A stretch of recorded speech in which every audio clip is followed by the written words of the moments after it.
दोस्तों मारी गुज्जूनी मौज चैनल में आपનું સ્વાગત છે। આજના વિડીયોમાં આપણે વાત કરવા જઈ રહ્યા છીએ કે રાકેશભાઈ તો શિલ્પા ભાભી લઈને ફરવા ગયા, કઈ જગ્યાએ ગયા નહીં તો ખુશખુશાલ થઈ ગયા અને આજે વિયુની તો આ મિતાંશે ડૂચો ભરી દીધો, આટલો બધો દાંત બેસાડી દીધો ખેતરમાં, આ પાઇપલાઇનનું કામ કેટલે આવ્યું અને આજે શિલ્પા ભાભી એકદમ જોરદાર ન્યૂ રેસીપી બનાવી અને તેઓ હોસ્પિટલે ગયા હતા।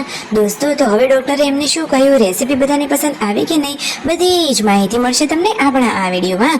મારી ચેનલ પર નવા હોય તો ચેનલને ફટાફટ લાઈક શેર એન્ડ સબસ્ક્રાઈબ કરી દો। Full video Thakar family blog channel દોસ્તો ફૂલ વિડીયોની લિંક ડિસ્ક્રિપ્શનમાં મૂકેલી છે, ત્યાં જઈ તમે આખો વિડીયો વોચ કરી શકો છો। આવી ટૂંકી ટચુકડી લાઈવ લેટેસ્ટ ટ્રેન્ડિંગ માહિતી મેળવવા માટે કરી દો મારી ચેનલને ફટાફટ સબસ્ક્રાઈબ। તો ચાલો દોસ્તો વધારે રાહ ન જોતા આપણી વિડીયોની શરૂઆત કરી દઈએ છીએ। તમે વિડીયોમાં લાઈવ જુઓ કે શિલ્પા ભાભી તો આજે રસોઈમાં કંઈક અલગ જ બનાવી રહ્યા છે અને ખેતરમાં આવી ચાર લેવા માટે રાકેશભાઈને બંને લોકો આવી ગયા છે। તો પછી ચાર લઈને ઘરે આવ્યા અને પાછા એ તો રસોઈના કામમાં લાગી ગયા। આજે તો એકદમ ન્યૂ ટ્રેન્ડિંગ અને અલગ જ ટાઈપની રેસીપી ટાઈપની સબ્જી બનાવી રહ્યા છે શિલ્પા ભાભી।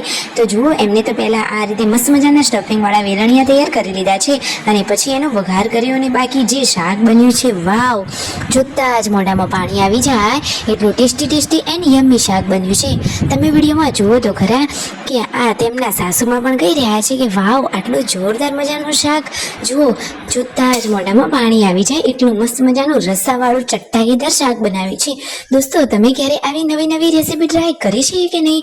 ફાઇનલી બધા લોકો જમવા બેસી ગયા છે ને તેમના મમ્મી, તેમના પપ્પાએ અને રાકેશભાઈએ બધા જ લોકોએ આ શાકના તો ખૂબ વખાણ કર્યા અને પછી શિલ્પા ભાભી અને રાકેશભાઈ તો ચાલે હોસ્પિટલે।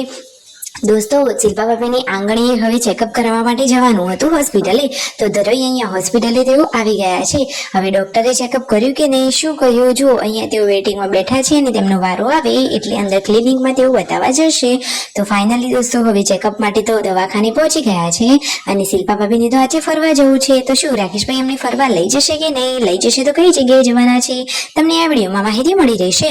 ફાઇનલી હવે ડૉક્ટર જોડે ચેકઅપનો વારો આવી ગયો છે, ચેકઅપ કરી લીધું છે અને એમને કહ્યું કે હવે ઘણી બધી રૂજ આવી ગઈ છે તો હવે ફટોફટ ઠીક થઈ જશે। તો ફાઇનલી અહીંયાથી બતાવી અને એ તો પહોંચી ગયા ફરવા માટે।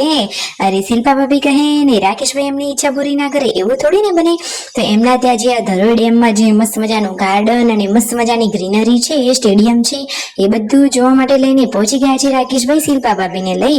જુઓ તો ખરા કે મસ્ત મજાનું સ્ટેડિયમ છે, વચ્ચે મસ્ત મજાનું ગ્રીન ગ્રાસ પણ ઉગી ગયું છે। આ વિડીયોમાં જુઓ કે શિલ્પા ભાભી તો આ જગ્યાનો આટલો મસ્ત મજાનો નેચર નજારો જોઈ અને ખુશ જ થઈ ગયા અને ઘણી બધી વાર બોલી ગયા કે વાવ, કેટલી સરસ જગ્યા છે, અરે વાવ, આટલું સુંદર, મજા પડી જાય એવી જગ્યા છે, મને તો અહીંયા બહુ જ મજા પડી ગઈ એવું શિલ્પા ભાભીએ કહ્યું। તો રાકેશભાઈ કહે છે કે વાવ, તમે અહીંયા આવીને ખુશ થયા તો અમે પણ ખુશ। ફાઇનલી દોસ્તો તમે ધરોઈ ડેમ ક્યારે ગયા છો કે નહીં? પહેલા તો એકલો ડેમ જ હતો, પરંતુ હવે તો મસ્ત મજાનો બગીચો તૈયાર ગાર્ડન કરી લીધું છે। તો શિલ્પા ભાભી ગાર્ડન બન્યા પછી પહેલી વાર આવ્યા અને ફાઇનલી ઘરે આવ્યા અને હવે જમવાનું રેડી થઈ રહ્યું છે। રાકેશભાઈને ખાવી હતી ચટણી, તો શિલ્પા ભાભી ચટણી વાટવા માટે બેસી ગયા છે અને બધા લોકો જમવા બેઠા ને અચાનક આ શું ઘટના બની ગઈ તમે જુઓ તો ખરા કે આ મિતાંશે તો આજે આ પૂનમ ભાભીની લાડકી વિયુને ડૂચો ભરી દીધો, એ તો જોરથી રડવા લાગી, તો વિયુ તો એને પ્રેમથી ભૈલાને ખવડાવવા જતી હતી અને અચાનક જ આ મિતાંશે તો એને હાથ ઉપર દાંત બેસાડી દીધો, પછી એ તો રડવા લાગી। પૂનમ ભાભી એને માંડ સાની રાખી પણ એ પણ નટખટ કાનુડું છે। સબસ્ક્રાઇબ।